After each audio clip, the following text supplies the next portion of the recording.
আমি যদি বলি যে আপনারা কিন্তু ডাইরেক্ট ভগবানের স্মরণে আছেন, ভগবান পূজা করেন। হ্যাঁ, ভগবান যে ইনস্ট্রাকশন দিচ্ছেন সেই ইনস্ট্রাকশনে আপনারা চলেন। তো যারা যারা আশ্রিত আছে, যারা গুরু ধরছে, গুরু দীক্ষিত আছে, তো তারা গুরু যেভাবে বলে আমরা শিষ্যরা সেভাবে চলি। আসলে এটা বেশি লাভদায়ক নাকি ডাইরেক্ট ভগবানের পূজাটা করা বেশি লাভদায়ক? দেখেন, আমরা যে কোনো বিষয়ে যদি এক্সপার্ট হতে চাই বা যে কোনো জানতে চাই, বুঝতে চাই বা এটা বেশি যদি আমরা যোগ্যতা অর্জন করতে, তাহলে আমরা কি করতে হয়? কারণ এখন গুরু ধরতে হয়। তো আপনি ঘরে বসে ডাক্তার হতে পারবেন না। আপনি যদি ডাক্তার, ইঞ্জিনিয়ার বা যে কোনো ভালো কিছু হতে চান, আপনি কি করতে হবে?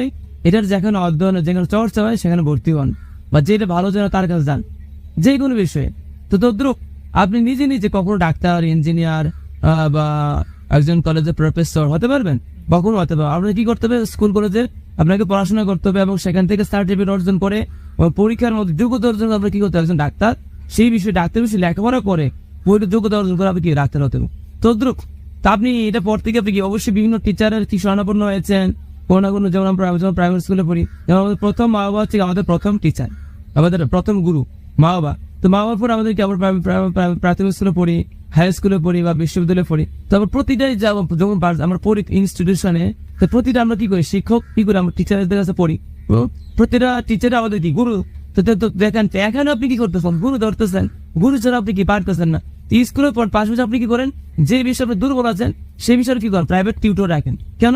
আপনি ওনার কাছে কি করলেন, কি ভালো করে বুঝতে পারবে। তো তদ্রুপ আপনি যেরকম একটা বিষয়ে এক্সপার্ট হওয়ার জন্য প্রাইভেট টিউটর ধরতেছেন, তদ্রুপ আমি যদি এই ভক্তি জীবনে বা আমার এই ভগবানের বিষয়ে আমি যদি জানতে চাই, বুঝতে চাই, ভগবান লাভ করতে চাই, মানে যিনি ভগবানকে ইতিমধ্যে লাভ করেছেন বা যিনি ভগবানকে জানেন, তার কাছে আমার কি করতে হবে? শরণাপন্ন হতে। যতক্ষণ তার কাছে শরণাপন্ন না হবো, আমি কখনো ভগবানকে লাভ করতে, ভগবানের সঙ্গে বুঝতে পারবো না।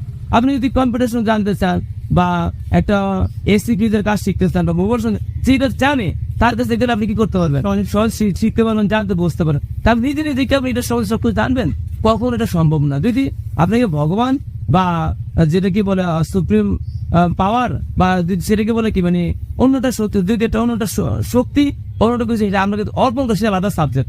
যে তাকে আধ্যাত্মিক ভগবান কি তাকে একটা পাওয়ার দিয়ে দিয়েছে, সে অটোমেটিক তাকে কি করেছে? সে জ্ঞান দিয়ে, সেটা আলাদা সাবজেক্ট। কিন্তু আপনি এভাবে না প্রক্রিয়া অনুসরণ না করে কি হতে পারবেন না, ভালো কোনো কিছু হতে পারবেন না। আপনি বলতেছেন যে গরু ধরাটা ভালো, হ্যাঁ, এবং গরু ধরতে হবে। তো আমি ঠিক দেখেন, কলিযুগে অনেকে আছে যে ভগবান শ্রীকৃষ্ণ আগে বলছিল যে কলিযুগে মানুষের থাকবে দুইটা, বলবে এক, করবে আরেক।